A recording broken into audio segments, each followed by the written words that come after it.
and I'm making something, and in my law I'm like, dude, this is awesome. Like I'm pumping my fist. I'm like, this is gold. And then I go out and we hear it live and I'm like, nope, never mind. All right. And I instantly turn around and go straight It's back to actually what I was doing. bronze.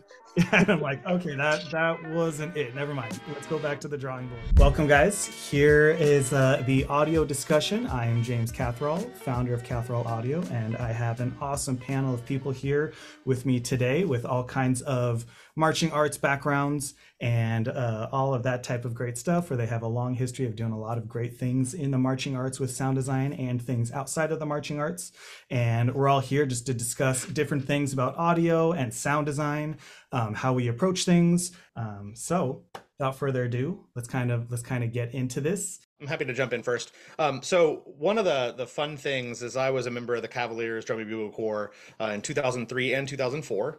So that was the last year of completely acoustic pre-amplification, and then the first year of amplified ensembles. And as the timpanist of that ensemble, I was the only person in the ensemble that wasn't a keyboard player in 2003. And so getting into 2004, I kind of became the go-to person where we didn't have an audio team that went on the road with us.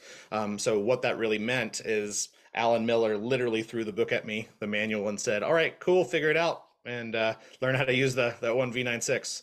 And so really I became the go-to person over the summer, not to make any creative choices or anything like that, but when they said, "Hey, we need the marimbas to be a little louder," I was the one who'd run over to the opposite side of the pit and just turn the marimbas up a little bit. And then so that kind of got me accidentally into the audio side of things. Some high schools that I taught in the Nashville area ended up having the O1V and that system, and they said, "Oh, you already know how to use this, so you're the new audio person." And then similarly, when I started teaching Spirit of Atlanta, I guess that was 2007, 2008, that range. Same deal. All of a sudden, people realized that I knew what I was doing with that stuff, and it just kept accelerating. I started doing more and more with it, but it was kind of by accident that I got into it. Guess I got into audio because being the elder statesman on this podcast. I started in the 1900s in Star of Indiana, 91, 92, and 93. And it was a real challenge for front ensembles back then because we had to cut through loud horn lines. And I was with the loudest horn line in DCI. So the scoring had to be that we literally abused the instruments and abused ourselves and all of that just to be heard. If you go back and listen to some of those early recordings, it sounds like cymbals and 12 xylophones, but that's what the techniques were at the time. And there was something very inviting when I heard that all of the audio things were starting to be integrated in the marching arts. After I left DCI, I went on tour with my band, like a rock band, for about 8 years. And we spent a lot of time in studios. And I kind of learned the audio thing through being in recording studios and doing live audio with my band. And then I left the band in 2002, and in the void of that, decided to start an independent indoor drum line, and stupidly, and I saw the perfect marriage between what I did on the road as a touring musician and the marching arts, and I just kind of explored it from there. I guess I'll go next since I'm probably the second oldest after Tony. My name is Vince Oliver, and I did drum corps in the 1900s as well, in the Blue Devils, and actually the pit arranger, designer, teacher of the Blue Devils was Jeff Lee, and Jeff Lee in California at the time was kind of a pioneer for electronic integration with front ensembles pretty heavily with Clovis West, and then he went to James Logan. And I took over for him at James Logan in 2003 as a percussion director there. And it was a bit trial by fire where he was so heavily using electronic synthesizers. It fell kind of in my lap to figure it out. And I remember taking synths home and just playing with them and figuring out combinations of sounds and their capabilities. I think we were using core Tritons at the time. And at that time too, Dave Glad was around, and he actually has a pretty good knowledge of the hardware aspect of things with like mixers, and at that time we're using kind of reverb units and stuff like that. And so having, I guess, both of them as sort of mentors early on was super helpful for me. And then in 2006, I actually did a tour that was a Blast spinoff. It was called Mix, and it toured Japan for 4 months. And we used Reason as our kind of, I don't know, like our what was housing all of our samples and making all of our noises. We had each kind of station, there's 2 percussionists. We had 3 drum cats, 27, I think, individual triggers, and then 2 mallet cats, and all of that was running a computer. I can't remember what we were using at the time, but anyway, that again was like a huge learning curve just to kind of figure out how to make all of that work, what sounded good, what didn't, and what also like was stable, and just kind of worked in different environments. So through all of that, like that was kind of like a base knowledge. And then in 2014, I was hired for that season. I was hired with the Bluecoats, and I was with them through 2018.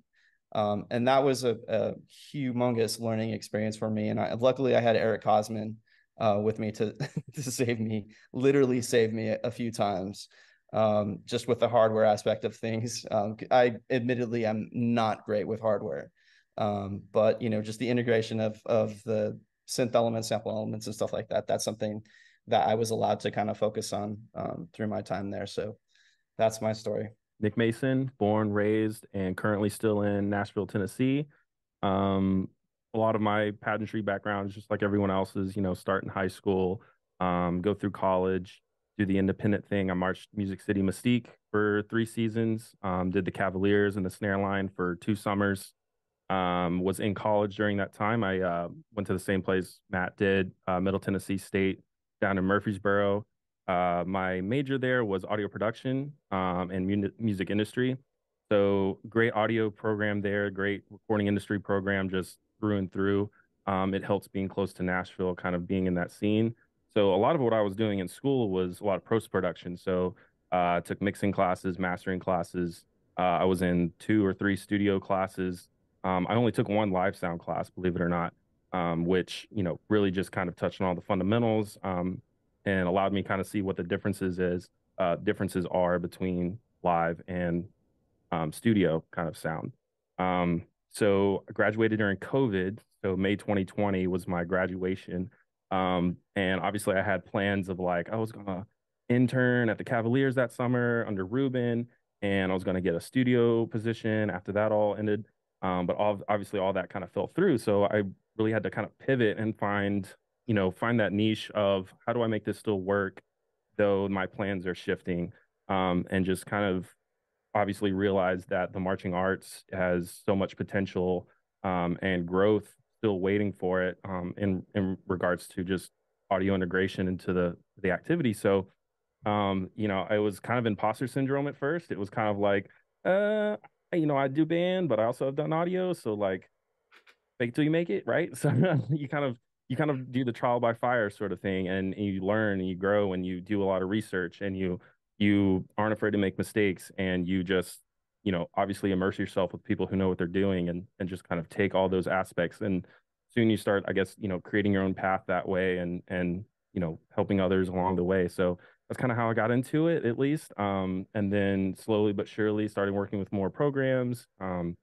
getting hired on at the Cavaliers, promotion to lead engineer there, and then getting added on at Music City Drum Corps here as the coordinator. So taking on a lot more roles, obviously still young in it, still figuring it out, still, kind of poking in on people and asking questions, and, never being afraid to learn as the process goes. So again, just very, very happy to be on this panel, because I kind of feel like the child, like the little baby guy, just figuring it out. My name is Fred Smith, and I started out marching in Vanguard in the early mid 2000s, and that's my kind of drum corps background. I was a snare drummer, and who did a marimba INE. So I try to keep my chops up. I do not have anymore. But yeah, no, how I got into this, I think, I took a lot of time away from drum corps and focused more on my composition and film scoring career, I guess. And I don't have an engineer background. It's more composition, and having to do all the hybrid type electronic scoring and synths and plugins and analog gear and studios, and that's kind of where I got my credentials, I guess, in the electronics world.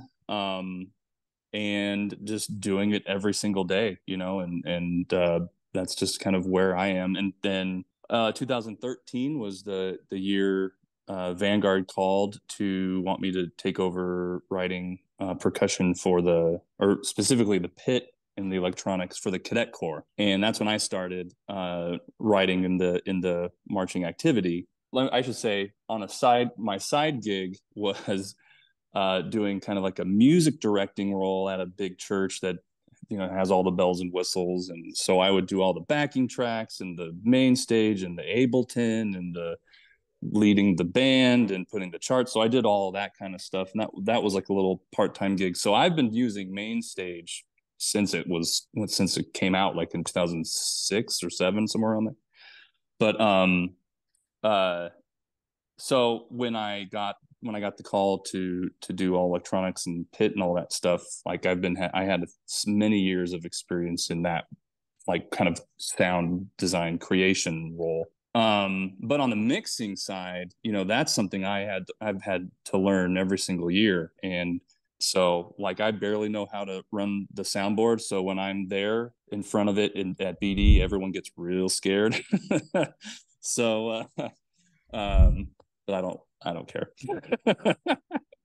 But yeah, I mean, that's yeah. So yeah, I do sound design for the Blue Devils since 2019, and been doing that ever since. So yeah, that's me. So then now, kind of going from there is how we all started, and kind of for the most part, as all of us were basically figuring it out on our own, especially with how it would be introduced into the marching arts. That I think for every single one of us doing it in the marching arts, there wasn't a whole lot of history to go on as far as how we could bring audio things into this activity and how exactly it would translate from other places of doing, whether it's amplification and live sound or all of that software stuff. That I guess kind of speaking to the next group of people that want to come up and do these things, any type of advice or things of like how you felt like you guys figured it out, or things that maybe you wish you had known, or things like that of all the experience that I know for me personally. I mean, one of my biggest ones is still like a shout out to one of my good friends. His name's Brandon Amaral, that did a bunch of pit stuff. And I remember I was working at a high school with him, and I was super young. I had like just finished marching arts. I think I was like 21 or 22. And we were in the band room, and he had, I want to say it was like a Yamaha Mod X, like one of those ones. And he was like programming it, and he was just like going to town. He was pushing the buttons, twisting the knobs. He was playing things, and he's like, oh yeah, and he would twist a knob and do a thing. And I was just watching him in awe. And I was like, how are you doing all that? And he was like, I read the manual. And I was like, dude, like, and he's like, yeah, dude, like when you get a piece of gear, like the first thing is just pull out the manual, read it top to bottom, like it's going to have everything. And to me, especially like as that to me, that was foreign, as being like if you're not in the world of audio or things like that, like you don't buy a TV or a car and then bust out the 500-page manual and just start reading it page to page. But he's like, no, dude, when you get a piece of audio gear, like grab the manual, read it, open up page 1, have it in front of you, push the buttons, go top to bottom, page 1 to the ending page, and you'll be a master at it. And like literally I was like, dude. And so I went to one of my other high schools, I grabbed their synth, I looked at the band director, and I was like, I'm taking this home. And I like took it home and just went, and it like that, like one piece of advice completely changed how I've done everything. And that was like 10 years ago that he like said that to me. And I was like, dude, that has completely like framed how I've always done everything. And now from there on out, is anytime I have anything, I just grab the manual, read it top to bottom. Like that's always the very first thing I do, is just grab the manual, and especially like have it in front of me so I can like make that brain connection of like read the thing, push the button, read the next thing, push that button, and like get through all those things. Kind of like connected it for me. But yeah, I don't know if you guys have any great words of wisdom that maybe you've picked up, or things of how you kind of fumbled through this to get to where you are today? I'm going to jump in first, only because it's responding to your thing. So funny enough, I'm probably very similar to you in that regard, and that like when I get new software or a new instrument or something like that, I want to dig in really heavily. But I also went to a clinic with David Damani back at the Arcadia Symposium back in the day, and I remember a very, very clear message that he gave is when you are trying to learn how to do woodworking for the first time, you don't walk into a Home Depot and try to figure out what every tool does, because you're going to very quickly be overwhelmed by the possibilities of what everything does, especially in a program like Logic. And so his thought process, which I've started to adopt in terms of teaching students, not necessarily for myself, is find a goal that you're trying to achieve. You know, if you want to do this one task, figure out how to do that one task, and then you're going to be able to find the things that work to make that one task happen. What plugins do you need to make that happen? What features do you need to make that happen? And that's going to help you maybe. His example was, if the first thing you want to do is learn how to build a birdhouse, you need to get a hammer, you need to get some nails, you need to get a saw and some wood. Like, you only really need a few things to do some of the basics. And I think that that's really helpful to some of the students who can get overwhelmed really quickly when you all of a sudden open up Logic and realize, like, even for us as professionals, I'm sure we don't use even a quarter of what Logic can do. There's a lot of those really crazy features with Atmos surround and things like that probably Fred's the only one that actually deals with on a regular basis. That realistically we don't need all of those things. And so sometimes with those more advanced programs like Sibelius and Logic, we can maybe get a little over our head doing that. But again, that's still how I've learned, and that's how a lot of the things I've done have been as well. So I wanted to present that counterpoint to that as well. I'd like to jump in and say that having gone in and consulted at a lot of places, usually the places that I go, they're implementing audio for the first time. And I think it's very poignant that everybody understand what kind of environment that you're going into and what the level of understanding of your client. I always say, go find the person that's going to sign your check, the person who is going to make the decision, and make sure that you build a relationship with them. At the top of the sheet, this is a people game, and you have to develop your people skills, because in their mind, they're hiring you to come in and implement audio, and it needs to work perfectly every time. That's what they think. So you have to work from that place, and you have to learn how to mitigate expectation. And I say, go in and ask your client, what is it that you're expecting to happen, or the result of me being here for 1 day, 2 days, 3 days, whatever that is. And then you just kind of graciously work from there and see what their level of understanding is, and make sure that you are able to talk to them in a way that you're educating, but not talking down to them, and because you'll be surprised at the things that you've forgotten that you think is assumed knowledge. And I think that's where the rub comes sometimes when we start implementing audio, is that they think it's, you plug it in, you push the button, and everything will work. And when that doesn't happen, it's your fault if you don't mitigate expectation ahead of time. If you start there, you will have a much easier time. Okay, I'm gonna maybe be the odd person out in that I don't know that I've ever cracked a manual for anything that I've ever owned, and I'm not even kidding when I say that. I just don't have that type of brain. I'm super ADD, and I have to just dive in and figure things out, and then I'll go on YouTube and I'll get lost in all of the tutorials on whatever specifically I personally need. And I think that's okay. We all find our process, whatever works for us and what keeps us excited and what doesn't, you know what I mean? That's all important, I think. Nick mentioned something earlier about not being afraid to make mistakes and, all the imposter syndrome. And I don't think that ever goes away. There are things that I'm creating today that are terrible, and I won't know until I actually hear it. And sometimes it's actually not until I get in front of the group that it's written for, and I listen to it through the system, and you just know that that's wrong. And so you scrap it, and it may have taken you so many hours, whatever. It still is a process of you learning. So you kind of have to embrace that. A couple of other things, in terms of, I guess, advice that I'd give is, knowing, similar to what Tony was saying, like knowing who you're working with, your audience, like in terms of your designers and what they're looking for from you in terms of a contribution, and how heavy-handed or how light and supportive you need to be. And a lot of times that is dictated by the music and the concept. And the most intimidating thing, I think, for a lot of sound designers is that our palette is infinite in terms of our choices. We can use spaceships, we can use any type of strings, we can use so many different types of colors, but we have to limit that and we have to focus it. And so I try to find motifs in shows. I try to find themes, or just any way that I can kind of limit what I'm using, so that I can not be overwhelmed and stay focused. So I think that those are probably my initial advice points. And I mean, I actually really love that, because there's a couple things. I mean, there's a lot of great things in what you just said, but like starting in the first things that you're saying is that even though maybe that was like a unorthodox way of figuring it out, like the cool thing is like doing it in a way that worked for you and keeping you excited about it.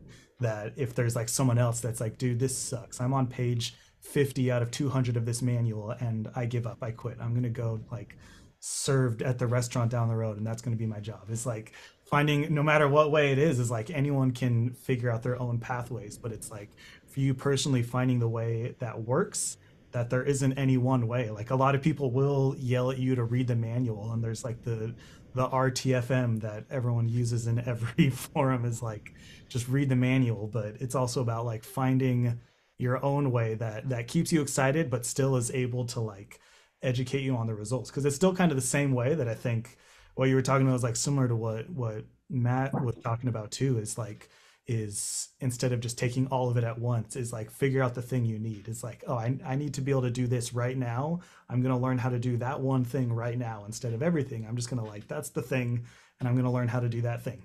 And then you go on to the next step is, okay, now I need to do this thing right now. Like I need to, how do I EQ a marimba on my mixer? Oh, okay. And then I do these things and you just figure out that one thing, I think is great.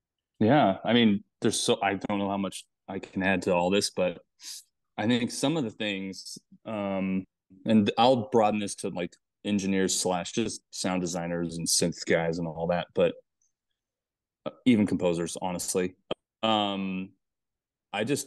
There's a lot of questions that need to be asked. So I start with figuring things out on a conversation level, if you can. So I ask a lot of questions on what the show is about, to the music choices, to what our intentions are, what's our viewpoint, what are we trying to say, what are we not trying to say. There's a lot of questions that need. This might be the film composer in me, but like I have 1,000 questions that I have to get answered so that I can kind of get on the same page, like what Tony you're saying, like get on the same page with your director, your coordinator, or whoever you're working with, and it's our job to ask those questions, right? And some of it can be implied, some of it can be like direct questions, but it's our job to get those answered, that we can do our job well, and to be more not superficial about our job, not just adding random hits and booms and crashes, right? That we add something that's meaningful and all that stuff. So I think that's one aspect that I would encourage everyone, is to, not just to like press play and here we go. It's like, let's think about it for just a second. Let's get in the right headspace. Let's ask some questions, because what Vince said is right. We have an endless supply of anything we want. I can take a microphone and record 1,000 different sounds, and who knows what I could do with that. So it's really comes down to not necessarily narrowing your view, but like focusing your view on what you want to say or what you want to do. And that's even in the engineer side. What is it that we want to enhance and subtract, and what are our ears telling us, and blah, blah, blah. And that actually goes to my second point. My second point is, and this is for all of us as creators, is we lean into what you like, lean into what makes you feel good, what inspires you, what sounds good to you, those kinds of things. Lean into that. Don't second guess yourself. Just go down that rabbit hole. and you'll stay passionate, you'll stay engaged, you won't get burned out as quickly. So yeah, then that's really the advice I could add. I want to kind of jump on to Fred's point a little bit. I think one of our most important jobs as electronics designers is the role of an orchestrator. Like we think about the idea that like we're composing for one, two, three people, but like we're not composing necessarily for sounds that are just one or two, three sounds. Like we can make these two or three people sound like an entire orchestra. And so a lot of times my role is trying to figure out what's missing from the acoustic elements to make us feel like an idiomatic part of the musical package. I'm not worried about the zips and the boops first. I'm almost always figuring out what is the orchestration thing that we need to do to make it sound like music and to sound like the idiomatic. And sometimes, like if we're playing Snarky Puppy, that might be pretty electronic, analog synth type of sounds. But if we're playing, Mahler, we don't need to think about sound design first. We need to be thinking about how good are your string patches? How good is your organ patch? How good are all these other things that help support that? And I don't think we talk about that enough of that. I think we hear the word sound design and assume we're buying a bunch of plugins to make a bunch of samples. And that's, to me, the subordinate role of the sound designer, behind the orchestration. Yeah, it's not stickers on a lunchbox. Exactly. Yeah, exactly. What I tell people when I'm trying to help them is use their band director ears and listen to the environment that we're living in. Each acoustic instrument is a character in this environment. And the oboe has a specific character and a different voice depending on what register it's in. And so when you're trying to create synthetic sounds, if I may use that word for a second, to exist along with the sound in that environment, you've got to know what the characteristics are of each one of the stakeholders or the cast members of that environment. And you've got to make sure that what you're introducing into it doesn't seem foreign. If you start there, then the beeps and the boops can be even more special.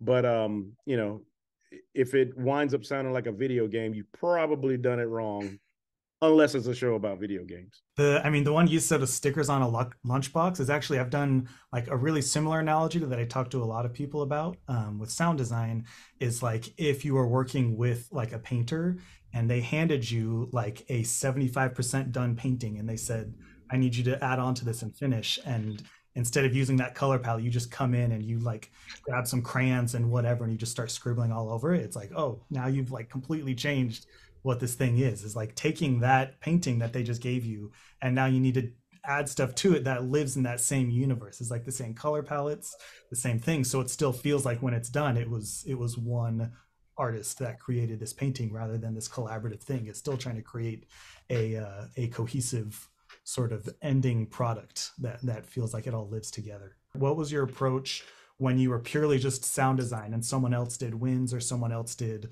front ensemble and someone else did battery and you're only doing sound design, as opposed to when you're potentially maybe doing either like the full package or you're doing like percussion and sound design? What does that type of approach look like?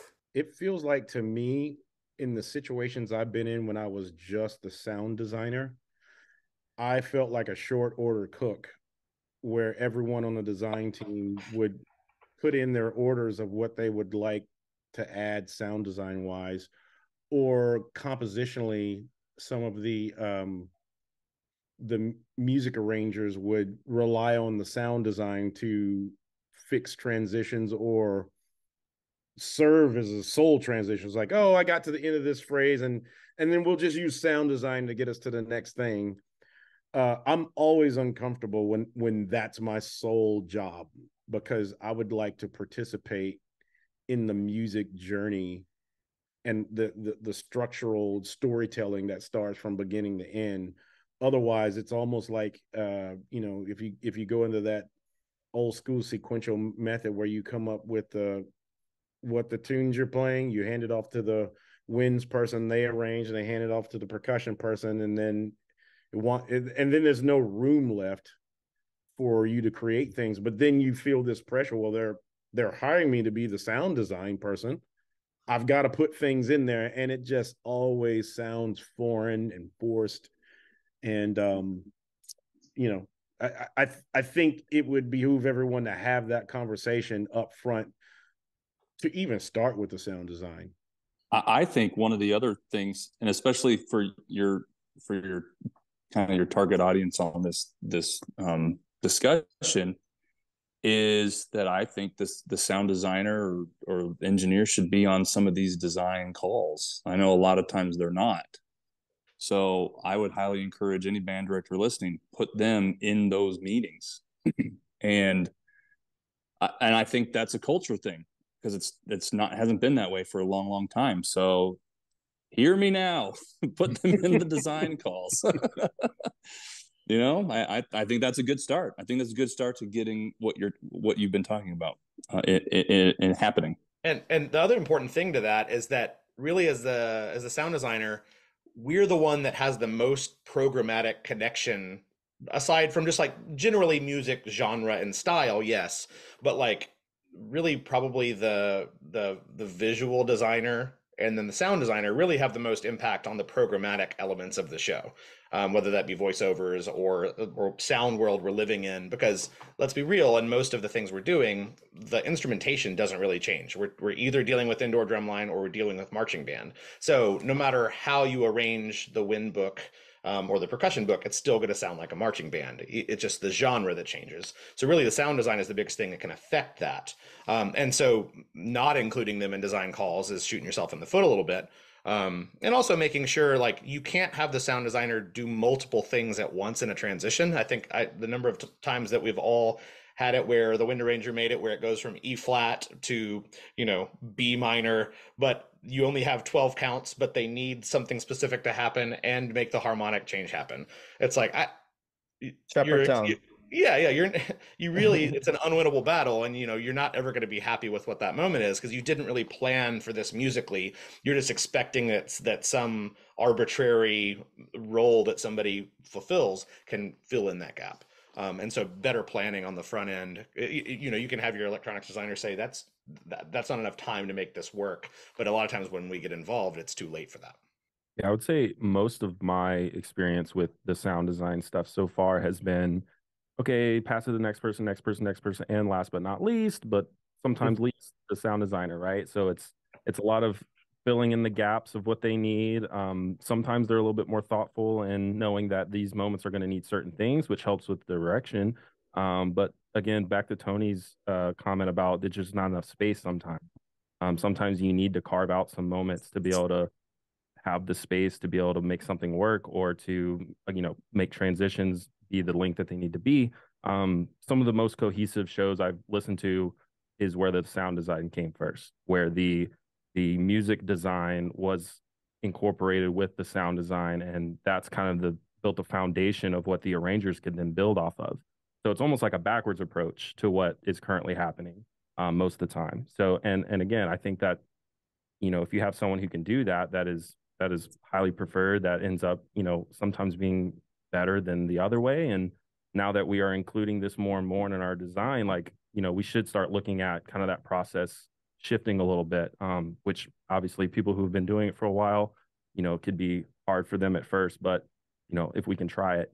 Yeah, and I think the reason why those shows wind up being more successful is because it starts with the storytelling, and you're starting with what you want to say before you choose the words you're going to say it with. And I think that's the other approach is we start trying to pick out prepositional phrases and cool words and all of that. And it's like, hey, what are we saying here? Oh, that's right, we don't know what we're saying. And it's almost like the tail is wagging the dog at that point. So I encourage everyone to go with the sound design first, because at least it takes the orchestrating off of the table first, and you can just talk about what is the voice and what is the point of view. And it's like I call the Pixar approach, because Pixar they don't do Finding Nemo. They don't have Nemo built as a character first.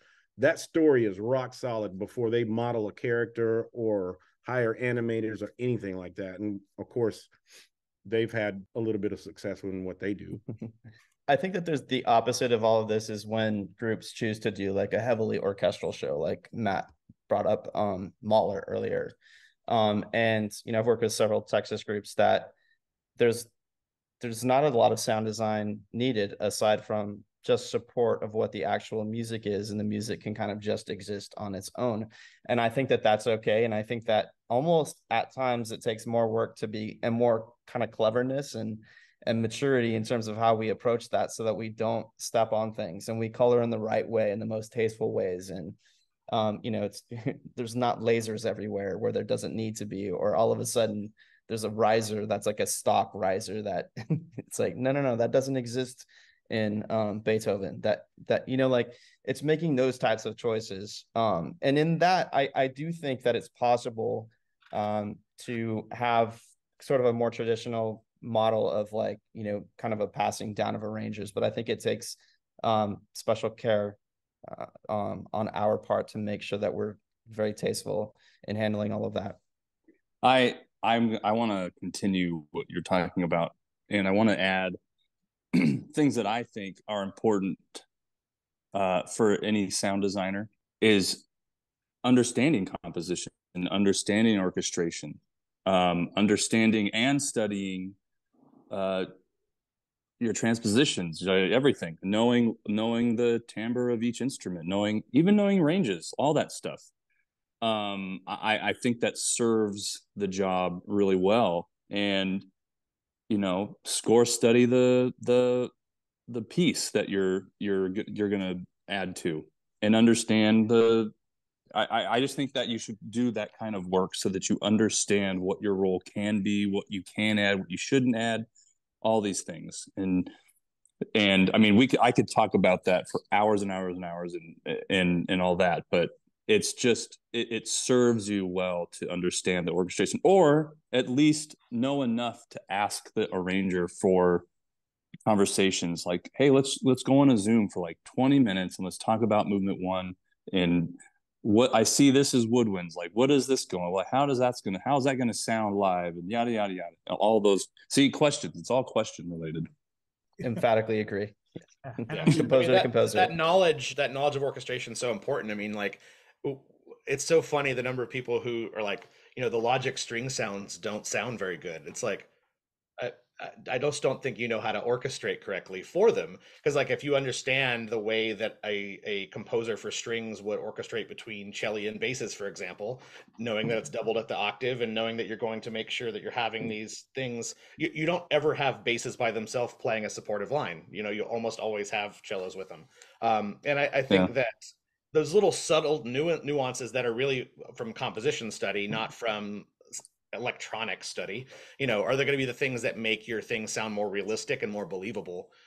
If you understand, the difference between a volume pedal and expression pedal, in terms of knowing this is going to make this sound like a string player playing softer versus this going to make the loud sound softer. Like, those are two very different things in terms of timbre and register and all of these things. So like, you can become a better sound designer just by learning how to make your string parts sound more accurate, because we do so much of that. So there's a lot of those type of things. So yeah. I have this conversation of you have all the plugins in the world, but give me just a sound wave and see what I can do with the show. It is about how you can manipulate and how you. Yeah, I agree. Yeah, and I think another part of studying music that's left out of this is studying form, like sonata allegro form, learning how the greats did it and how they composed music through time, and that will help you inform you of choices that you can make that sound like they belong in the palette that you're working in. If you're just flying blind, if you're just like SEAL Team 6 down into the composition, you just start doing things, it never ends in something that doesn't sound like you're out of the world that was created. Let me actually add on to that point, Tony. In 2014, when we did the Tilt show, one of the motifs that we did, not just with sound design, was like pitches bending, and those pitches bend like from the first note that you hear in the show, basically, and they bend everywhere in the show. And if you listen, there's like subtle bends and blah blah blah. But when we get to the ending, when the actual pitch bend happens, it was set up like throughout the entire show. So I think that that's part of like the accessibility of that, is like developing those motifs. Compositionally, we are taught to do that, and that's, you're developing these cells of ideas, so that everything feels cohesive and the show kind of connects it, to itself. So yeah, I think that those types of techniques are really important to at least be aware of. And I guess kind of, so we've already kind of like transitioned this way a little bit, but I think one of the other things I wanted to discuss and kind of pick all our brains on, is that for what we do, I think is also incredibly unique, especially in the entire world of creating music, that what we are creating is intentionally and meant to be consumed and appreciated live. That we are creating things that's not like that, we know that almost nobody's going to be listening to it with headphones on in that sort of like controlled environment. That can very much change how I'm creating things. Is I'm not creating things where what I make in Logic is the product. What I make in Logic is just a mock-up of what's going to actually be happening live. And I know for me personally, that's been a huge learning curve of things where I can create something in Logic or my DAW or whatever DAW that you guys use, and I'm making something, and in my law I'm like, dude, this is awesome. Like, I'm pumping my fist, I'm like, this is gold. And then I go out and we hear it live and I'm like, nope, never mind. All right. And I instantly turn around and go straight back. It's actually bronze. And I'm like, okay, that wasn't it. Never mind. Let's go back to the drawing board and brief. Yep. Is what Oh, what kind of stuff you guys have learned over time as far as your approach to be like, here's how I do and create things so that I know that it will work live and will sit well with that, like the synthetic elements will sit well with acoustic instruments. I think one of the things that helps the most is just making sure that your mock-ups of the actual acoustic elements are pretty accurate first. I think if you have a pretty good representation, and you also have to realize that a mock-up doesn't mean that it's going to sound like Hollywood. A mock-up means that it sounds like what that band's going to sound like. And there's a big difference, if you're writing for a little 50-person, marching band, and you're, pulling out your Hollywood strings and your Hollywood brass and your mock-ups, you're not setting yourself up for success as well, because you're getting a false idea of what that band is going to sound like, and then you're trying to help supplement things that aren't going to be there. So I think that is such a big thing, is the mock-up element. Also, just making sure that your sound system is tuned in a way that, like, if you have pretty good studio monitors or pretty good headphones, that you understand, at least, Blue Coats is a good example for me, is like, I know that what I hear on my studio monitors, whether or not it fits or not with the group, is going to be pretty accurate to what I hear in a stadium, because we've tuned that system in a way that it should be pretty accurate. But if you don't have a sound system that's tuned very well, then you might have some of those translatability issues.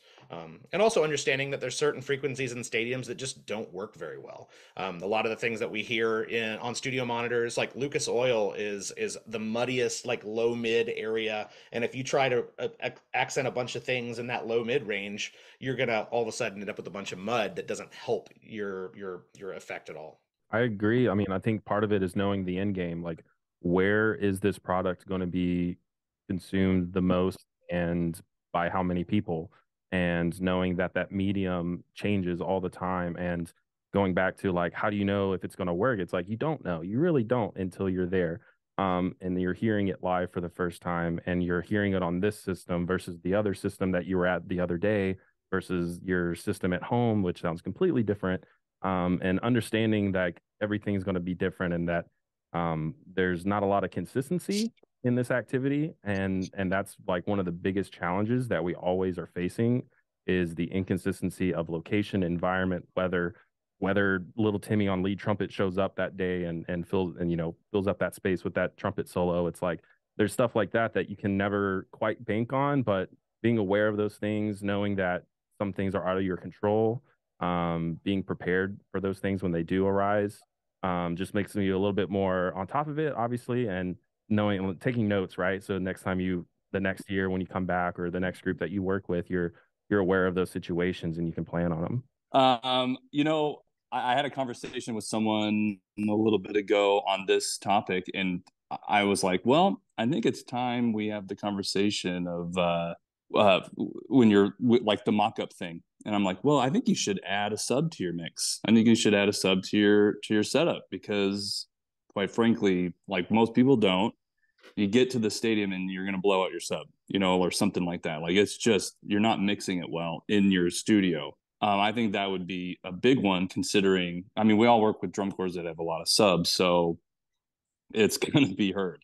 I've recently added, not recently, but in the last few years, I've added subs to my setup, and I've just controlled the low end completely differently now, in the studio, and then it translating better the first time around when I got out with BD and those guys. So that was a big change.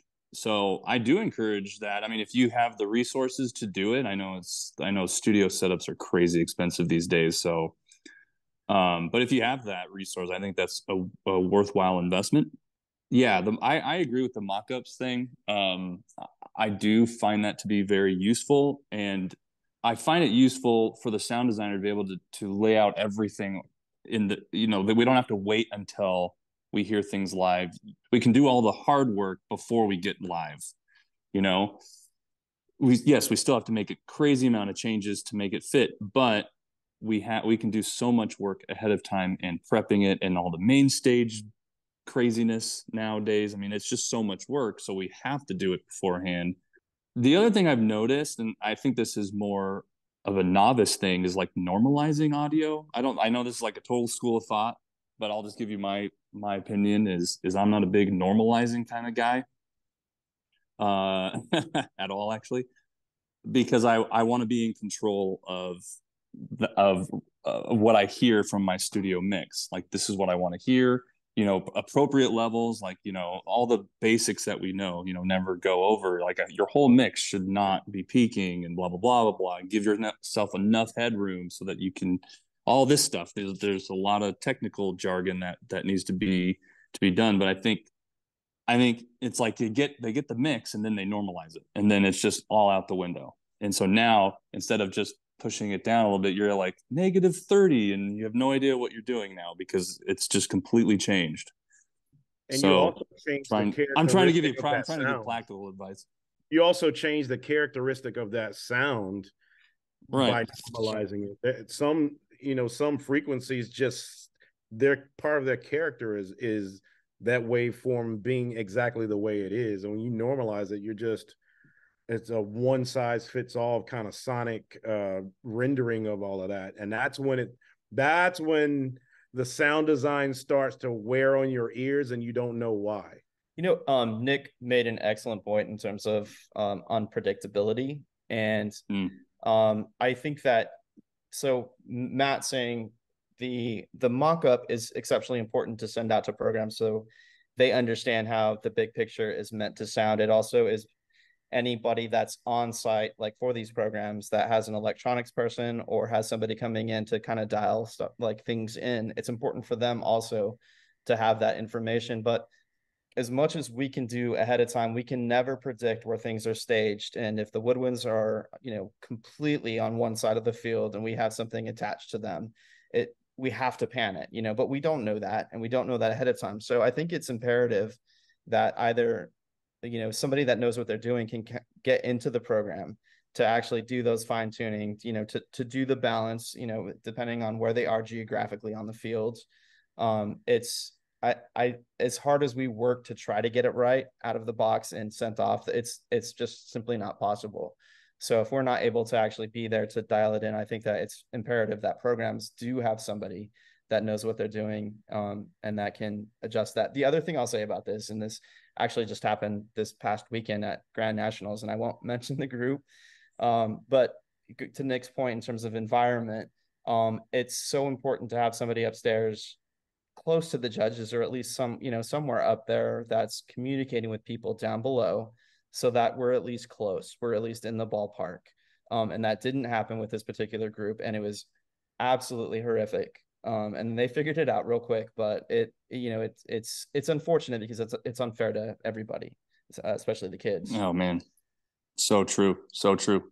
And you don't get the opportunity to rent out Lucas Oil or UD Arena to get an idea of it. You just have to collect the information after being in there year after year and understanding how what you're doing in tiny stadium or gym in across America, how that's going to translate. And I have a personal story of that is, for 24 years where I spent my time at Petal High School, we had the worst gym in the United States. And I've done the research on this. Don't dispute me. And it was a cinder block room where I think they make 200 hertz and they ship it out all over the world. And we're right on top of the group the whole time. And, I kept getting, turn the subs down, the subs are too much. And then we would get in UD Arena and sound very thin and tiny. And by that point, you've done all the scenes, and as much as you want to ride the subs live, you know how that ends up with feedback. And I had an aha moment from my studio time. I remember being in the studio and the engineer saying, and I asked, why are you listening to this in these near field monitors? It's like, well, I'll get a false sense of what the sub mix is like, and I'll turn it down. When I go to my car, it'll sound thin. And that was the light bulb moment I had. And then I just told my staff to stop talking to me about it, and you'll be happier when we get to UD. And that was the aha moment I had. And that speaks towards Nick's what he said earlier about knowing the end game and knowing what venue it's going to ultimately wind up in. Yeah, and I think that's huge, and especially like the live mixing stuff that I feel is enormous. I mean, I don't know if you guys have had the privilege of judging. I just recently did one where I was mainly just doing more of like an overview, as I got to watch a bunch of marching bands and give them feedback and commentary on all audio and electronic stuff. And that was definitely a big one that I would mention a lot. And there's even is like finding ways that aren't even like, it doesn't need to be super expensive. You don't need to do the iPad and the wireless mic up in the stands and the radio frequencies and all that stuff. Is like literally just have someone sitting in the bleachers on the phone, like with someone down on the track, and just like put the mixer on the track.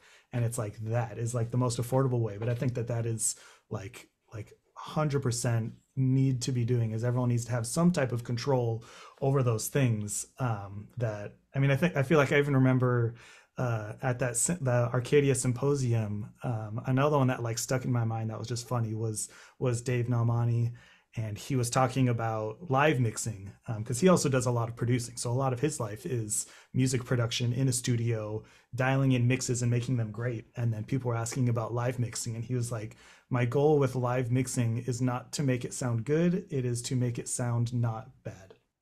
And I was like, interesting. Good. And I was like, which actually part of that is like super true, is just being able to have that control, so that it's like, if something is like crazy, it's like, you don't need to make it perfect. It's just like, oh my gosh, just make it not crazy. It's like this mic, somehow something happened and now it's like crazy. And now you have that control of that, instead of just sitting there for a whole performance, like, well, that is what it is. It's like, you can just pull it down. Yeah, I think going back to what Matt and Vince were saying about knowing the demo, like what you're building in your demo and making it accurate for who you're working with. What I've noticed is, going back to like not normalizing, is having the dynamics in your demos and also building your sound design around those dynamics. They end up translating a lot better when you do your exports, when you import into main stage, when you are able to be in that unique situation where you are the sound designer, but you're also the engineer with the school. So where you go in, you gain stage everything properly, and now everything's translating much closer and more accurate than where you were. And you just end up with a closer product. So I think obviously a lot of us end up in those unique situations year after year with groups where you do the design and you also get to spend a day or two and get their system tuned and everything kind of balanced. But for those that aren't, maybe getting a communication with the people who are kind of hands-on, boots on the ground, and letting them know like, hey, like these are all exported a certain way. Here's what I would recommend for your initial gain staging and like how you should, go about that. And then this will get you really close, obviously. So You may not have to do as much, under the hood adjustments when you're building your audio demos with the dynamics built in, with plenty of headroom and, making it as accurate and real as possible. So I have maybe a topic that's worth a little bit of a tangent that's related to what Nick just said. Setting expectations for groups in terms of electronics. I know one of the things that we all work with top-notch drum corps that do things at a very high level and try to do a lot of crazy new things. But I know a lot of us have audio teams that are 4 or 5 people deep, and we have systems that are way above what most high schools would have. But I see a lot of high schools trying to attempt what these groups do, and how we all kind of communicate those expectations of what we can expect from a high school, and most importantly, if you don't have people who are boots on the ground, can you expect to have blend and balance that matches up with what you heard any of us design, even if we're designing for your high school? Yeah, how do you set those expectations? That's an open question. Well, sorry, go ahead, Tony. I try to be very overly dramatic about the things that they don't want. And when they say, well, I saw Blue Coats do this awesome thing, I was like, there were 12 of the smartest people in the United States working on that project every day for hours and hours and hours a day. So to quote the Three Amigos, let's find the 10 peso version. Let's find what made that moment great. What was the essence of it?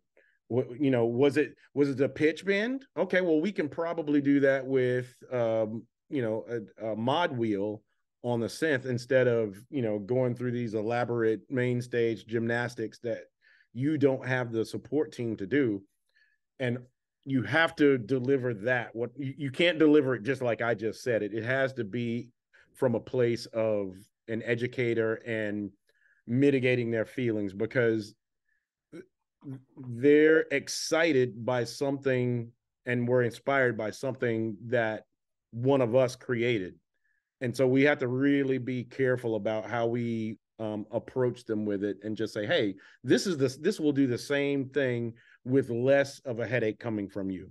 Yeah, absolutely. And I would say, like, on those, probably the 2 most common ones that I have to have discussions about is wireless stuff, which I'm sure like is probably for everybody, is wireless stuff. Is a lot of high school bands that get really excited about doing wireless stuff, and the band director will be like, yeah, I found this like from whatever company that you've never heard of, and it was like $150 and it says it does wireless. And I'm like, well, hold on, like, we can't, or is things like that they want to do stuff like that, which is cool, and it's awesome that they want to get really excited about those things. But yeah, it's about finding the workaround that can still do something interesting, and also just kind of like going back and asking, like, is that moment like worth that squeeze? Like, is the juice worth the squeeze of doing wireless stuff? Yeah. It's like, yeah, it's So funny story about wireless and juice being worth the squeeze.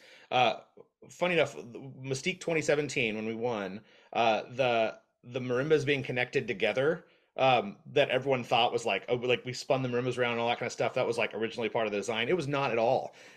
Us connecting the marimbas together was a budget saving maneuver, because if we connected them together, we could only do 2 channels of wireless and a sub mixer for each side. And so it was just one of those things, like if we connect them together, we can save a lot of money. And rather than getting 12 channels of wireless, we can do 4 channels of wireless. And so we bootlegged these things. And really, it was only once we connected them together and realized, like, oh, now that they're connected together, there's some cool possibilities that we have in terms of moving these things around because of the thing we did to save money and be smart.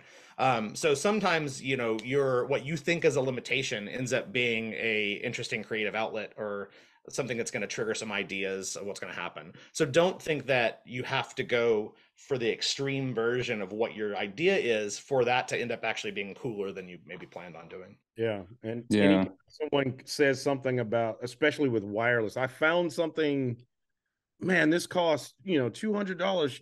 We should get this. The next thing I say is, if you saw an airplane on eBay and it was like $800, would you fly in that airplane? That's the same thing with wireless. I think, I forget who said it now, but just managing expectations. But I'm going to do the reverse. I'm going to talk about the person who's the no person, right? Just no to everything. Can't do it. No, no, no, no, no. I hate that person, just so you know. So I think there's another angle to this job of just knowing when you're in that creative space or in that experimenting, kind of coming up with things. And there's a time and a place for managing expectations. There's a time and a place to add the conversation with the word and instead of but, right? So I think that's our job to know the difference. I've been in design rooms where they just say no, no, no, we can't do that. Nope, can't do that. Can't do this. Can't do that. And like that just sucks the air right out of the room. And just let the design process happen. Be the and person, like, oh, we could do this and we could do that. And there's a time and place to mitigate expectations. It's not right out of the gate. I will say that. Unless that's how you're going to handle it. All right, here's what we got. Let's figure out, let's box ourselves in to be as creative as possible. I don't know how you want to handle that, but that's definitely the no person needs to be managed as well. For sure. I think that there's like a backlash right now a little bit in some areas about, well, with regard to electronics and its use in it. It's both with the amount of like synthesis and samples, but also in areas of amplification and over amplification. And I think it's a result of a lot of groups around the country trying to do what, Matt, you were kind of referring to, which is, emulate what these top groups are doing to, create volume, to create effect and such, but doing it very, very poorly, or doing it on, budget systems that, they're just kind of swinging for the fences, but it's not, it's not appropriate. So I think, it is our responsibility to have like very candid conversations with these programs, in the same way that like maybe a program coordinator would say, do you have the parents that can build these props for you? And do you have the parents that can actually move them in for you and do all of this stuff? Like, do you have the budget to, purchase all this stuff? Do you have like an army of electronic wizards that are going to be on site every week and, troubleshooting and doing everything, if you're going to try to do all of this stuff? Like, if the answer is no to any of that stuff, then we kind of have to temper it. Yeah. The other thing too is it's not going to save it, it's never going to save their program. And that's the other thing. It's not a miracle sort of, solution to things. You're still going to sound pretty bad through a microphone if you sound, bad and, without it. So, let me piggyback as he's leaving off of Fred's idea of the brainstorming space of the creative process being a very safe space where there aren't wrong ideas, there aren't bad things, there aren't things that are too expensive. Because what I've found is a lot of times you go through that idea that might have been too unreasonable or too expensive or too something, but that's going to lead you to a very different idea that is just as cool. And so I think that it is important to know that there is a time in the process, and like Fred's saying, it's not the early stages of the project as much as when we start getting down to, okay, we've picked a show, we have a general idea of music that we want to do, like now what are our capabilities? Because it's the same deal. It's like we can brainstorm that we're going to have this big, herald trumpet feature with 37, herald trumpets, and it's like, well, we only have 3 returning trumpets, everyone else is an 8th grader.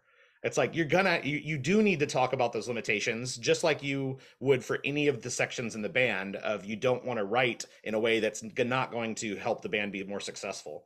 But you're right but you also have to maybe pick repertoire that's not going to use 37 herald trumpets. So there are times that we have to be more realistic on the front end, as long as it's not interrupting the brainstorming process. It's just being realistic more so than it is necessarily trying to shut down any conversations. So there's a fine line to walk there. And I think that if you're one of the new people in the room, especially as a young electronics designer, you should not be the one shutting down conversations. It should be one of those that you let the process happen.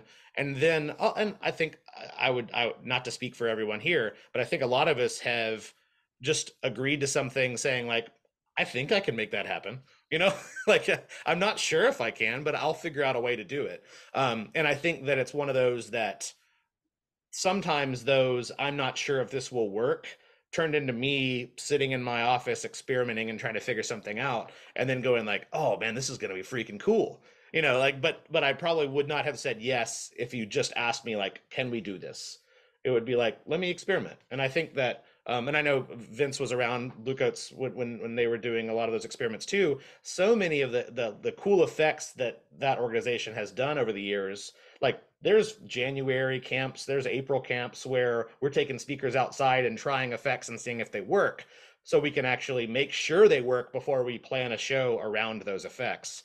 I remember I guess it was 2017, like doing that miking thing to the back corner at like April camp. This year with all the harmonizer Bon Iver effects, we had that in January where Kevin LaBeouf came to our like meeting with his trumpet, and I had him read some parts and I kind of harmonized along with Kevin just to see like, is this going to sound kind of closer to what the Bon Iver is in enough that it's going to be a special moment. Like we knew we can like, put a vocoder along with a trumpet. That's not a problem.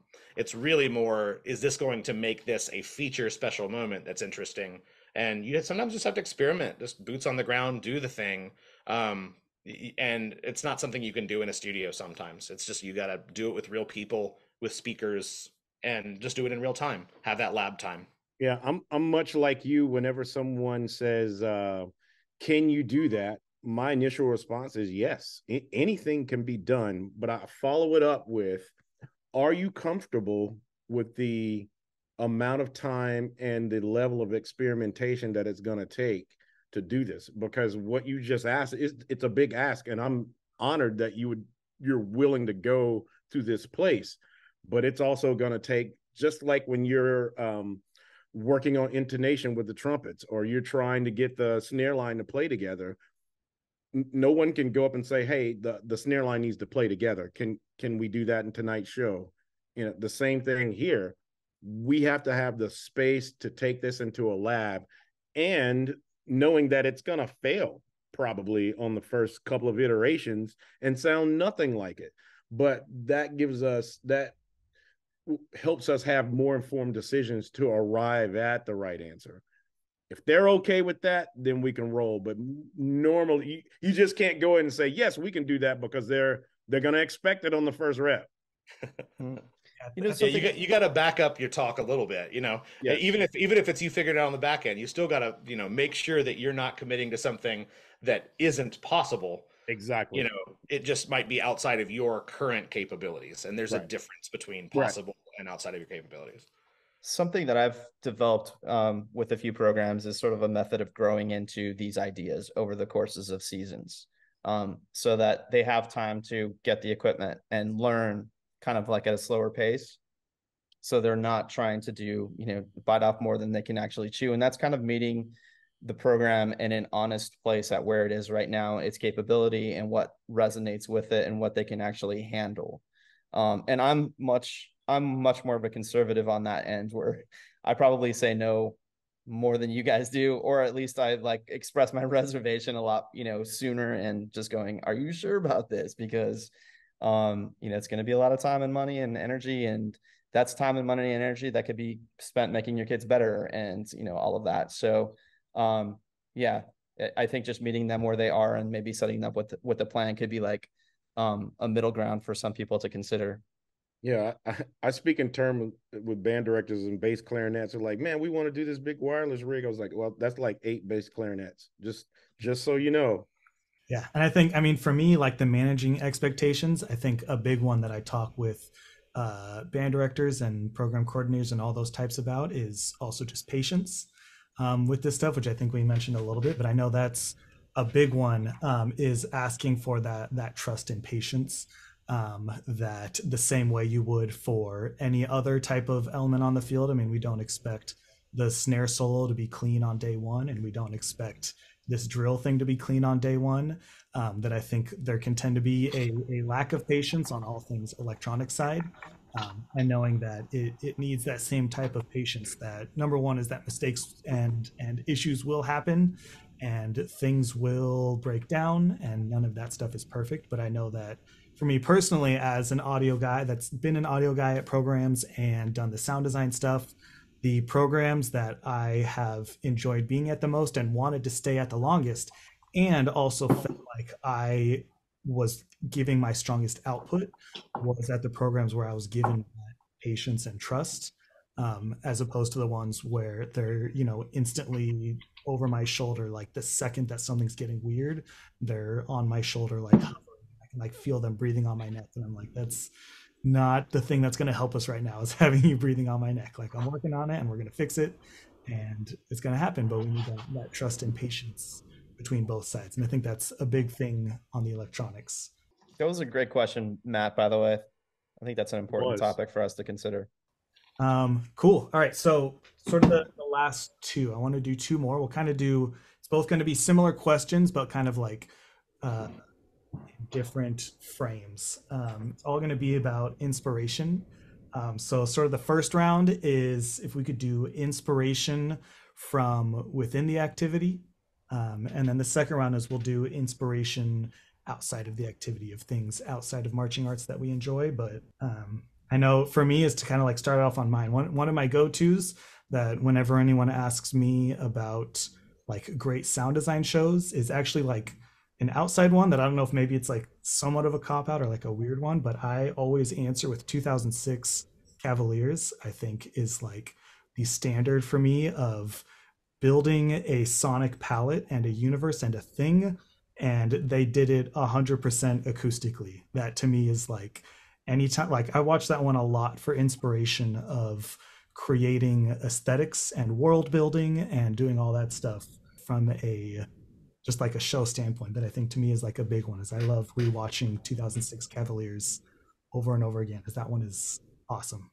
Yeah, you're right. That era of Cavaliers, I mean, '06 and '08, like the Samurai show as well. I mean, like just the absolute '08 energy that was created by, and it wasn't even it wasn't even just the taiko drums. Like that was the simple, obvious stuff. It was like hammer dulcimer, like finding the right pitches on a bell tree to kind of get like a little bit of a sparkly, like just those timbres and textures. I mean, Eric was absolutely, and I guess Jim in '06 and then Eric in '08 were absolutely acting as sound designers, just in an acoustic way.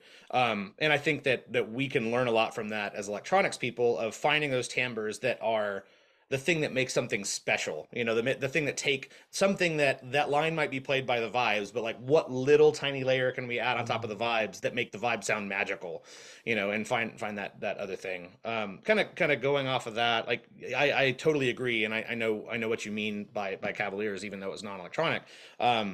Like one of the things I was really lucky is like those years that I was at Phantom, like 2011 through 2014, was working with Tony Nunez. Like 2011 through 2014, I was not involved with the electronic side at all. That was all Tony. I was kind of managing just the audio side of things.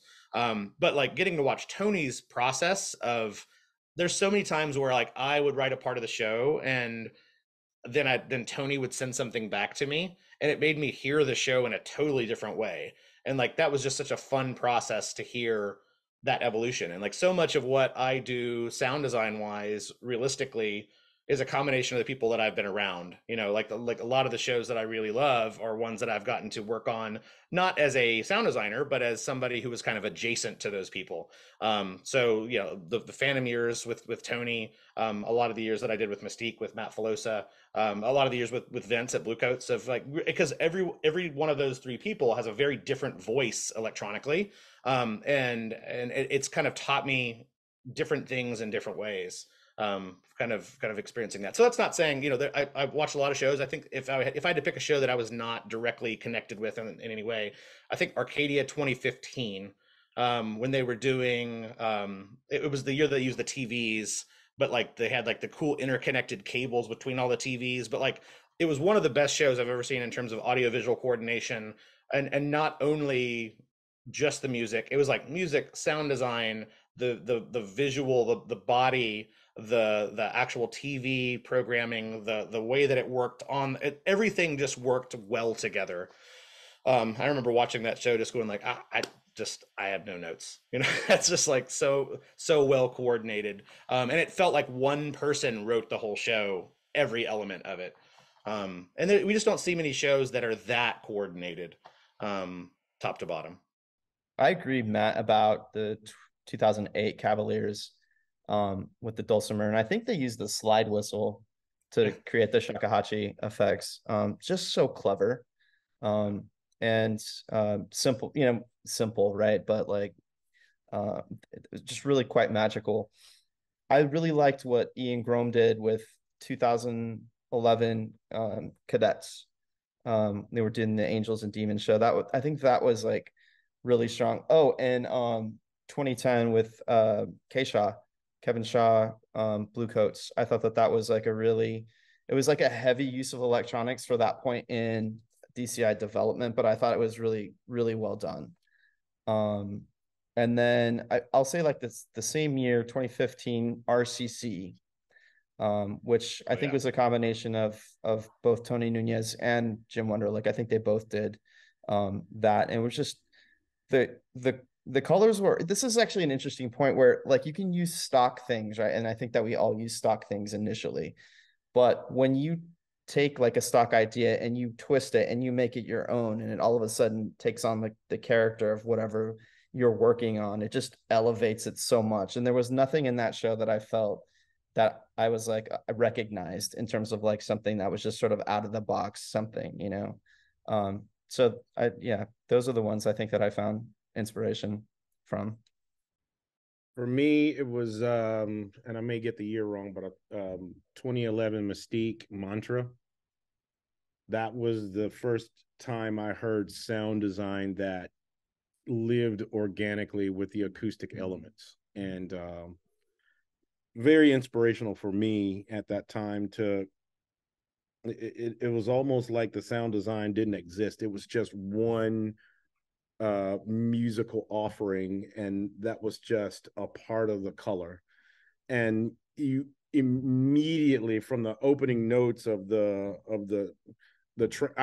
it took me a couple of shows to realize that person wasn't creating that sound on the thing. And it was just so immersive and so seamless. There were no seams in that sonic presentation that it's something that I reference often right now. So yeah. And then I have to say the Tilt show with Blue Coats is when I was like, okay, you can do anything now. You can go anywhere. Everything's on the table. Everything can be used. You're only limited by your imagination.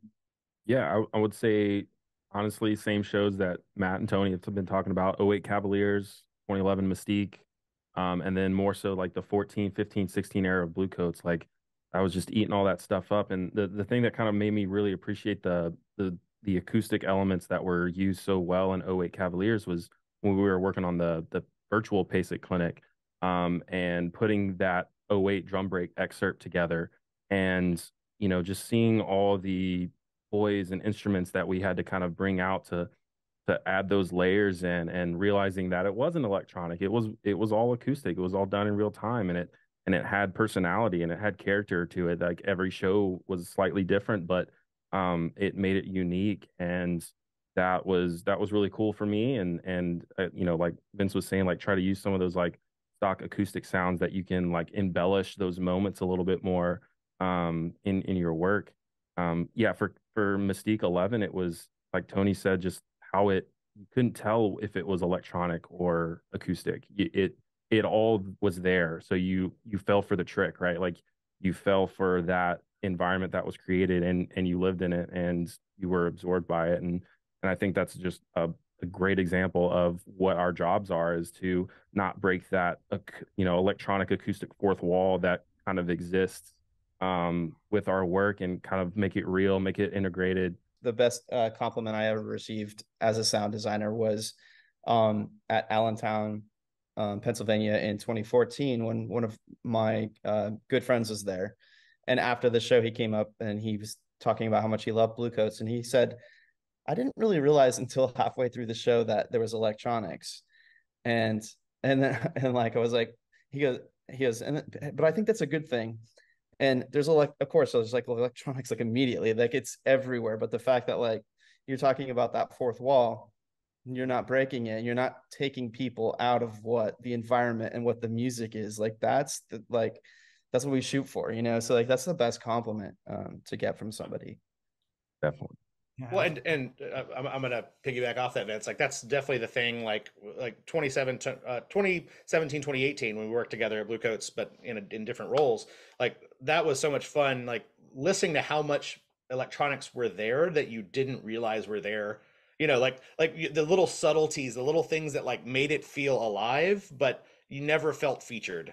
And that's what's one of the coolest things. And like I definitely have taken that to heart, and a lot of the things that I do now is like you don't ever want the two or three people to override the other 164 people. You want to make sure that the things that they're doing are enhancing what we're doing as a musical package. Just like you wouldn't want to go see a jazz quartet that's just a trumpet solo the whole time. You want to make sure that you're playing your equal role in the musical package. And so we don't ever want electronics to feel like they're bigger than everything else. They just need to be the thing that makes everything kind of come to life a little bit, zhuzh everything up, shall we say. It's not something, and I think that's the other thing that of recent Blue Coats, and I know Vince's years of Blue Coats as well, where like you could take away the electronics and the show's still great. Like there's not any moment of the show where really the electronics are the only thing happening. The only exceptions were like this past year with the poem, but I mean that's a pretty programmatic element that's not really electronics as much as it is just a kind of a poem. But the rest of the show would work fine if the electronics didn't work. And I think that that's maybe the biggest takeaway for band directors is don't program your shows where you're relying on the electronics to carry the weight of your whole show. I think that's more important for high schools where you don't have a technically savvy team all the time, is making sure that your arrangements work if that's not there, because that's what we're doing. We're teaching students to play music. We should have the electronics feeling like a little bit of a layer that's helping, but it shouldn't feel like the only thing in more than most situations, I'd say. Especially if you're relying on electronics to move you into the next segment, you'll find yourself not being able to get to the next segment if something goes wrong. Yeah. And I mean, I think for me too, is I'm going to even just have my own personal nerding out. Cause I think especially like for you guys, absolutely. I think like 2014 Blue Coats to even still this day and still forward is just a masterclass on sound design and the suspension of belief and getting all that stuff to fit in. I would say like you two guys, as well as like Jim Wunderlich, I think all those are like fantastic at like watching all of those like 2010s RCC shows was like amazing at all that stuff where I absolutely listen to those things.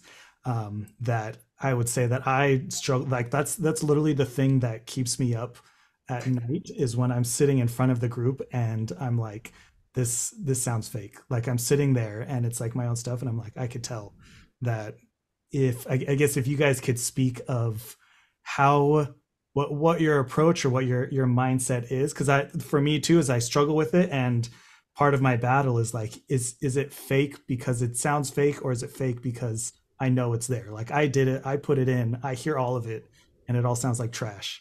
Like how do you what is the mindset to be able to get to that place where it just feels cohesive with everything, and battling that thing where it's like, yeah, I put this in and I know that I put it there. How do I get it to blend with everything? I think if you're in like obviously like the unique situation where you are designing for the programs where you're going to be working with them in person, like trial by error is the only way, one of the only ways to kind of figure that out, and to just like be okay with exporting something and getting it in the system so you can hear it, and then being okay with, that's not going to work, I need to do something else. Obviously in the situations where you aren't able to be in person, like you kind of had to just trust your gut, trust your work, trust your know-how and the process that you've created for yourself to be able to make that happen. I'm not afraid to edit pretty like heavily.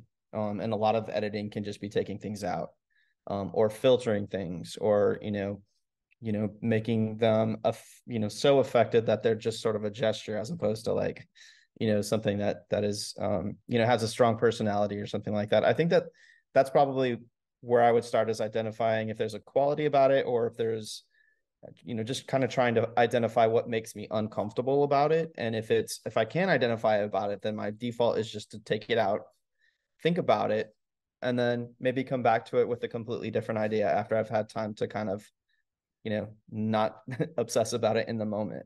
I think that's probably my process. I think for me, the biggest thing that helps is I tend to do the opposite events, and that I like he's talking about taking things out on a regular basis. I tend to not put in things I'm not sure about. And so really what I'll do is like, and really talking about like Blue Coat specifically, where like my process is like layers of an onion. Like the first thing I want to do is get idiomatic synth sounds in and like fill the show up with the things that I think idiomatically work, and stylistically work. Then at that point I start looking at where gaps are. I start feeling where what makes me feel awkward, what's the moment that I feel like there's something missing, and I'll start then filling in these gaps. And then at that point I start to realize that like, okay, with those gaps filled, like I'm not actually having any issues with what this is. And I think one of my principal roles that I've done at Blue Coats is just saying that I don't need anything. Like I remember 2019, my first year doing the sound design stuff, was like doing Blackbird, and like put some bird sounds on the very like, first 4 bars, and then like listen to the rest of it was like, I think it's done.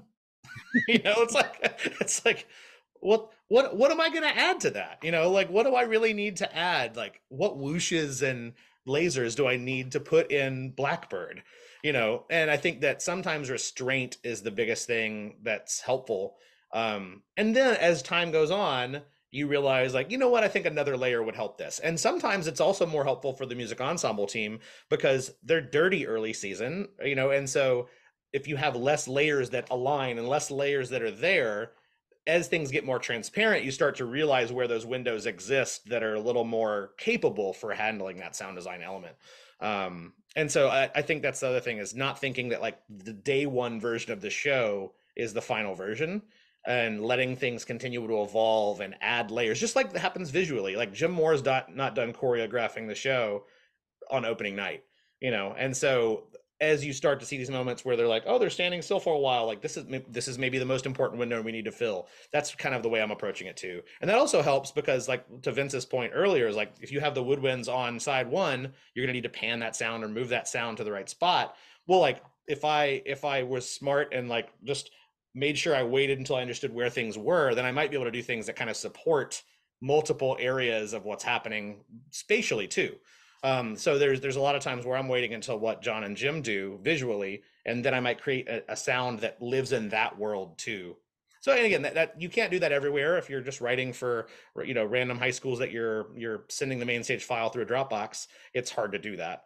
But I think it's important to know that there are multiple ways of working, and you don't have to always fill up your main stage file with samples and hundreds of zips and zaps just to earn your keep as a sound designer. I think restraint is just as important. Last one that we'll kind of go around is any inspiration outside of the activities, any types of things that you guys have seen or watched, or consistent things that you watch, whether it's sound designers or I don't know, just anything of that nature outside of the activity that kind of inspires you on an audio and sound design level.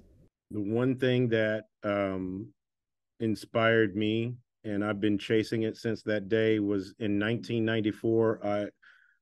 I got a DVD for all of you youngsters of the Peter Gabriel Secret World Tour.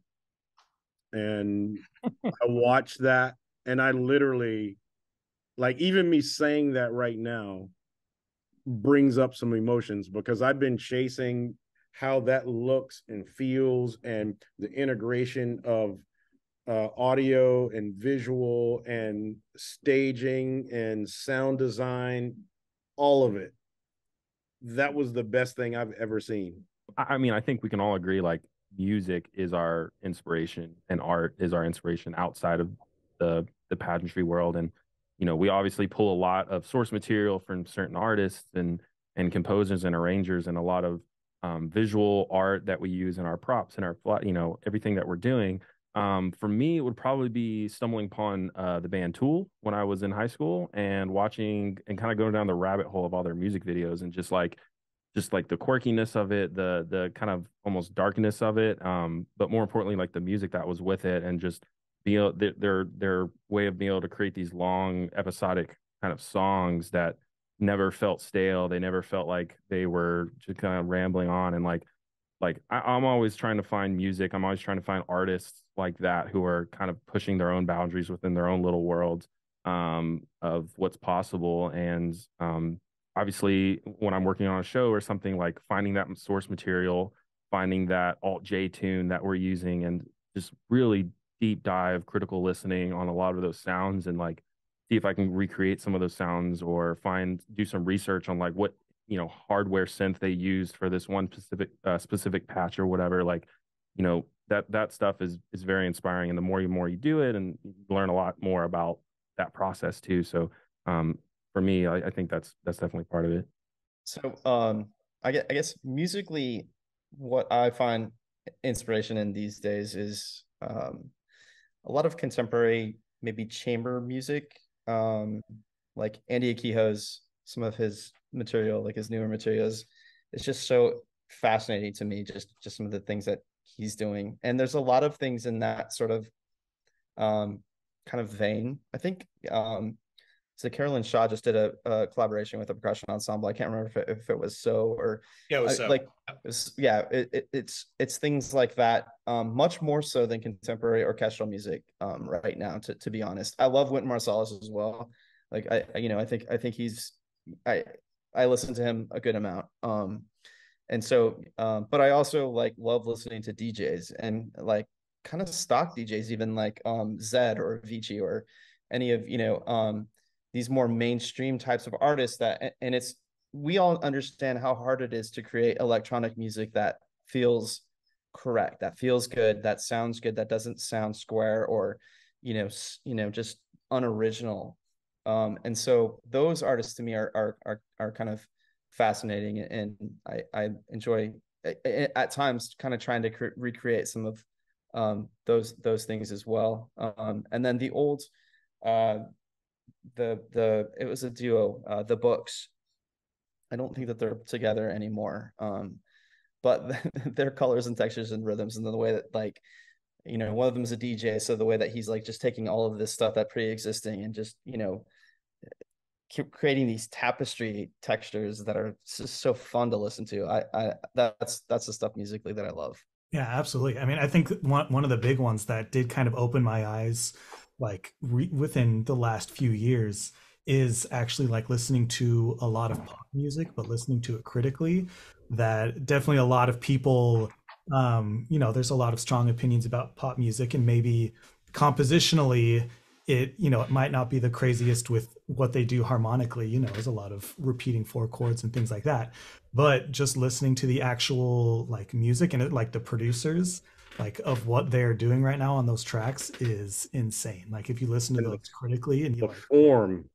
Yeah. And you listen to like all the details, and if you have like, whatever the nicest pair of headphones you have are, and listen to all of the details of what they're able to create in the track and all the little things. And like, if you really listen to a lot of those songs critically, there's been a lot of times where I've listened to songs that I've known forever and just like listened to on the radio or, through speakers or whatever. And I finally listened to it in headphones and I hear all these details. I was like, dude, I had no idea that was in the song. And they like hide all these little things that they even know is probably never going to come across on the radio, but it's still cool. And it's still like, you can listen to it. It's like, oh, there's this little sound like underneath all these things. And it's so cool. And it's so interesting that I think is a really cool thing to maybe go back for some people and listen to some of those pop songs with headphones and like really critically listen to all the little details. I think there's a lot of really groundbreaking stuff happening. Yeah, I'm sure listen to Dua Lipa. Yeah. Listen to that stuff, man. That is just, I dismissed that stuff immediately. This is just pop candy. And I put on headphones. I was like, man, this is some smart stuff. I'm sure we all stumbled across like the Mix with the Masters or like similar YouTube channels where they kind of go dive deep a little bit into the mix of these famous songs. And like, that's what's really opened my eyes to like the creativity and like artistry that's really behind a lot of these awesome songs that you don't even hear. And it's a lot of just felt not heard moments, like, taking out 1K and Cardi B's vocals, like, like stuff like that, where it's like, we do that every time. And it's just, I think it opens my eyes into this world that we all live in and makes me appreciate it a lot more. And also makes me appreciate pop music a lot more, especially like pop music that we're hearing on the radio and everything. It's like, I'm standing by all these artists who are coming out because like, and all the producers who work with them and engineers because you know that level of detail is top notch. It's pro level. So yeah, that's very inspiring. Yeah, so for me, there's a lot. I mean, and I think that, funny enough, we were talking about pop music, but then also talking about like a good example is my very first year at Bluecoats. It was like, oh, we're doing a Beatles show. Welcome to being the electronics designer. Now design a Beatles show. Good luck. You know, and but what was so fun about that is getting to do all the research, like, you know, getting to actually treat it very academically and doing all the research of figuring out how do I make a guitar sound like, you know, John's guitar from the Beatles? How do I make, you know, the vocals sound like this? And like I think so much that research that I did, like number one, I was never a Beatles fan before. It's not that I didn't like it, I just never really was exposed to that much. And it was I at this point I'm such a big fan of what they did, and you know they're still doing like they just released that new song, which is so freaking awesome that like the technology evolved where they, I guess it was in the 90s. If you haven't watched that documentary about that song, about like how they tried to do it in the 90s and they didn't have the technology to do it, and now they do, and they were able to finally kind of isolate John's vocal enough to get it into the mix. Yeah, so that's awesome. But so being a nerd on the Beatles has actually been one of my favorite things over the past few years, especially doing 2 years in a row of it. It was just getting to really dive deep on some of those things. In addition to that, I've gotten into some weird electronic stuff over the years. I really got into the Wendy Carlos stuff a lot. And if you want to hear a master of orchestration, listen to the Wendy Carlos switched on Bach and the well-tempered synthesizer, because you take a monophonic Moog synth that at the time nobody knew how to use, and you know she was absolutely able to kind of create these masterful orchestrations that not only use different sounds but also space. There's panning effects all over the place, there's depth effects all over the place, and it was done in the 60s manually. They're recording everything in real time, monophonically adjusting knobs on the fly. And if they wanted to change tempo, they were literally having to re-record it all. And it's just mind-boggling how cool that stuff is for the technical limitations of the day. Also, I got really into chiptune stuff. If you're not familiar with, like, it's 8-bit pretty much. And so it's not video game music, but it's a lot of times using the sound engines that they use for video games. The coolest album, which I don't think you can find, if you're interested, reach out to me and I'll see what I can do. But like there's an album called based on Miles Davis, Kind of Blue. This, I don't know who did it, but they commissioned a bunch of 8-bit chiptune artists to recreate the entire Kind of Blue album as a chiptune album, and it's freaking fantastic. Still one of the things that I play for people, like when we're just kind of hanging out and just playing music for each other. I'll almost pull that up first. There's an artist named Schnabubula. You can probably put that on the screen once I send it to you on how to spell that. But that artist, it does so many things, and it's just masterful jazz improvisation combined with electronics, combined with these clever references to 8-bit video game culture, and yeah, it's just masterfully done. Who else? Some recent things. John Camille Farah. He's a pianist from Germany, I believe, that does a lot of live improvisations with piano and electronics. So a lot of Ableton Live kind of reactionary rigs that are very cool. Does some organ concerts as well. Yeah, a lot of different things, and I think that's my favorite thing, is consistently looking for new things, not necessarily for what we do as designers, but just because I'm constantly curious on finding the new cool stuff. So.